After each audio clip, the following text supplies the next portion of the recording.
Excited to get back on the field with the guys today. We had a good Monday as far as install goes and getting the first step of preparation ready for the game. Looking back on the game, I thought there was a lot of good things we could take from it. Usually, when you watch tape, nothing's as good as you think or as bad as you think. We did some good things in the first half. Um, did some bad things the second half. Obviously, the second half really started to click for us.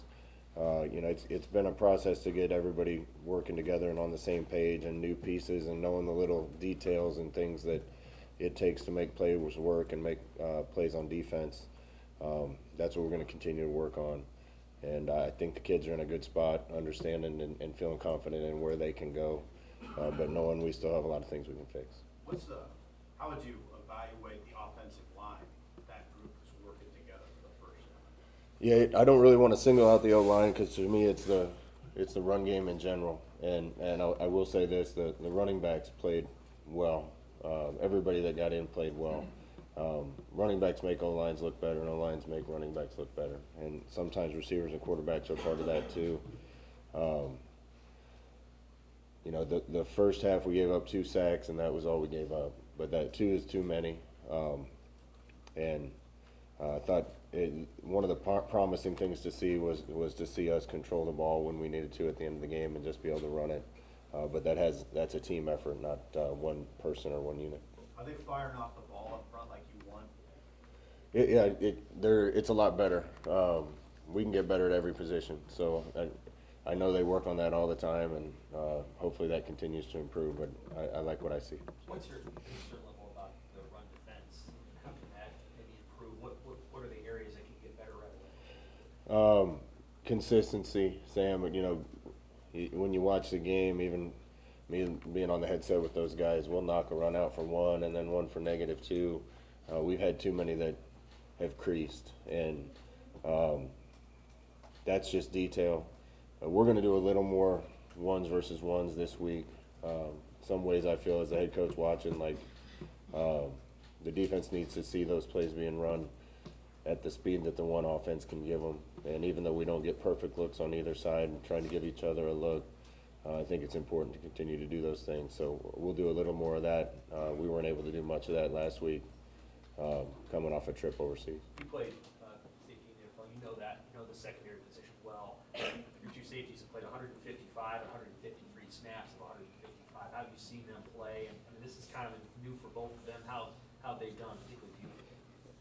I think they've both been solid. I think one of the keys is making sure that whoever else is the third and fourth guys are ready to go in, feel confident. We feel confident in them. We got a lot of guys capable, and they're working their way toward that. I don't want to put that many plays on those guys every week, but Miles has been really solid. Marquise has made some really good plays for us, so I feel good about those two guys. We need to make sure that the third and fourth guys can spell them a little bit. Coach, did you feel like you guys improved tackling wise from week 1 to week 2? And kind of how do you work on tackling in practice?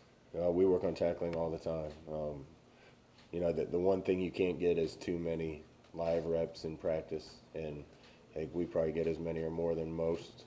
But at the end of the day, there's really no substitute for actually live bullets and getting those reps. And we got a lot of guys that have made a lot of tackles in their career here that I'm less worried about, and some guys that are newer that haven't made as many tackles. But when you watch college football, and I'm working too hard to watch a lot of it, but you see a lot of early season stuff going on that teams have to fix, and we're no different than anybody else. There's things that we need to continue to improve on. How do you think Ernest Hausman did, and how do you want to handle that inside linebacker position as you guys get through Nick's injury? First major play for Ernest, thought he held up well. He has a chance to be a special player around here. He's going to provide depth along with Va for us, and Snodgrass when he gets back for the two starters. We moved Chris inside for the game to make sure we were good there. Feel good about that position, having Giff and Buddha and Chris. So it's great to have a guy like Chris that can move inside or out. How about A.J. Allen, the freshman on the offensive side? What does he do, and how does he complement Well, I've said this a bunch. We got a lot of running backs I trust to go in that can make plays, and I hope they all get their shot. AG's done a great job with his plays, and AJ's done a great job with his plays, and I have no doubt that there's some other guys that will too. So that's going to continue to be a competition. Scott, like you said, you looked at the film and you know some scenes in the first half. You said you did some good things that maybe you didn't maybe jump out at you during the game. What were some of those good things in the first half that maybe was overlooked in the heat of the moment? Yeah, one of the positives, and I don't want to jinx it, but our first drive out of both first halves have been touchdowns. Our first drive and second halves have been touchdowns. So when we have a plan and go in, and we've been executing it pretty well. I think familiarity with scheme and adjustments and everything as kids get more familiar in the scheme, hopefully some of those drives can take place after first drives with a little more frequency. I didn't realize after the game we'd only had 4 possessions on offense in the first half. They did a good job of picking up a couple first downs and keeping the ball away from us. The punt block by Javen Wright was certainly a big play for us, and it was good to see us make an impact play on special teams. And other than the one drive, I thought the defense held up really well in the first half. So, but you got to play complete games. The offense has to play well, defense has to play well, and special teams has to play well. And we'll definitely need to play more complete games to get wins down the road. Scott, did you like what you got out of your tight ends, especially with Travis sideline?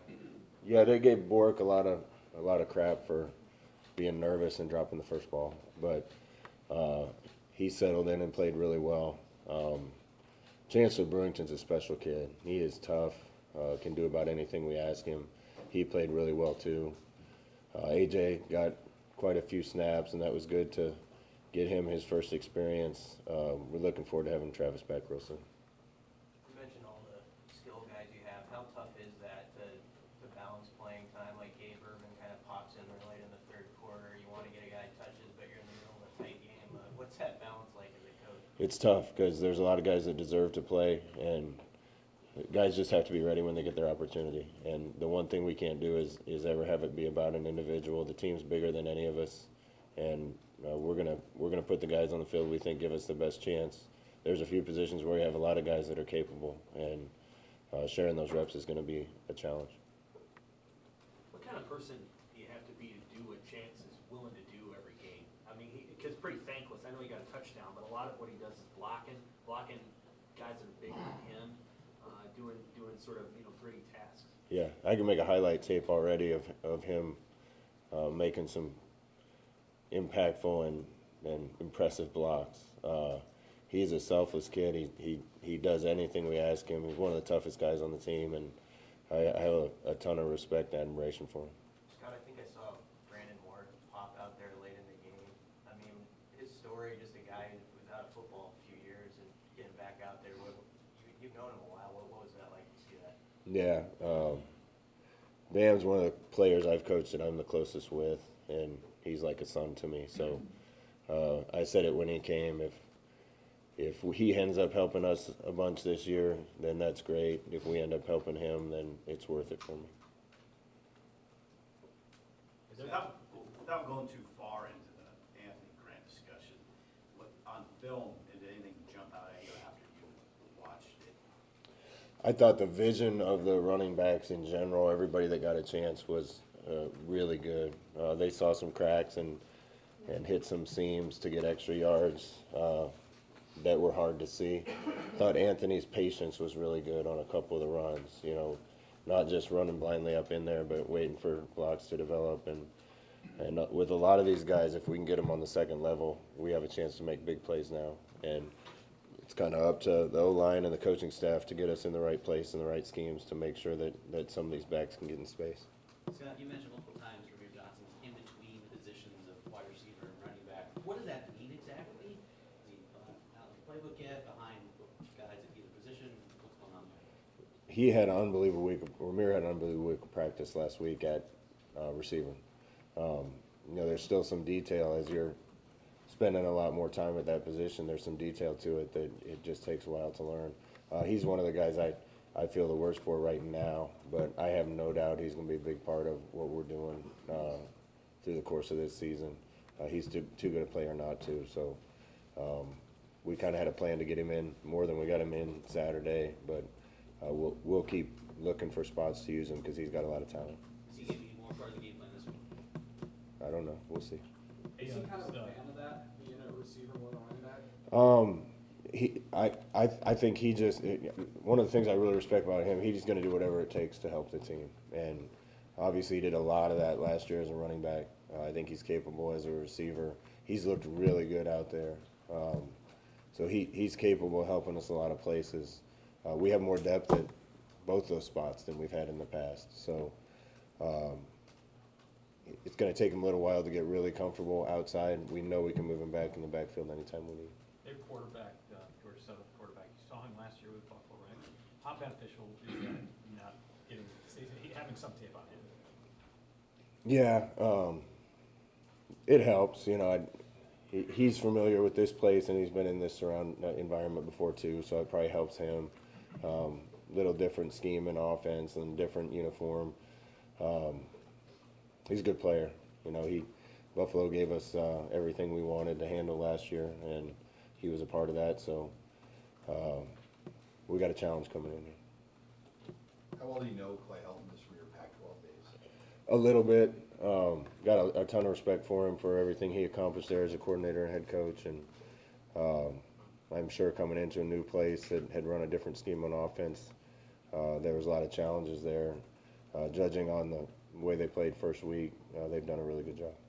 I know you said there was a few dumb things on special teams Saturday, but how do you feel overall about sort of where that operation is at? I feel good. I think we got, you know, our punter has been really good. Our punt protection has been good. Kickoff coverage was good. There was one that almost got out. Cooper Jewett made a great play and was in the right place. There's a lot of effort and detail going on. There's a lot of situations that can come up in special teams. And if you watch games around the country again this week, there's special teams plays that won and lost games for people. A couple of the things that happened the other day were sloppy mistakes that I know have been covered several times, and kind of a couple rare things, but we need to be smart enough to make the right play when those things happen. And we'll just keep covering them. Anything else for Coach? Yeah, Mark Helfrich is calling as the analyst here this week. Are you gonna get a chance to catch up with him at all? I didn't know that. Yeah, Helfie's one of my favorite guys. As smart and funny a guy as you'll ever be around, and a great coach. So I didn't know that, but I can't wait to see him. Scott, does it help having, I guess, what you would call a normal game week of preparation as opposed to what you guys have dealt with the last 2 weeks? Yeah, that travel took a lot out of us last week, and I think we'll fall more into a normal routine now, and that certainly can't hurt. Now that you've been watching call plays for 2 games, what have you learned about Mark Whipple that maybe you didn't know before? He's a competitor. He's intense, but I guess I already knew that. You know, we did a great job. I thought he did a great job in the second half. The whole staff did, and the more collaboration and communication there is, the better. That's tough when you're kind of speaking different languages, and everybody needs to keep coming together better. And I thought the second half was an example of that. And that's players and coaches. The more familiar we get with one another and what we're doing, the better we're going to be. Were some of those run plays stuff that you've run before where you had Chance and then Manning kind of both pulling like that? Is that new, or is that stuff you've done before? That's stuff a lot of people do, Sam. The Rams make a living on it. And, you know, there's fads in football. And that we were in some good stuff Saturday.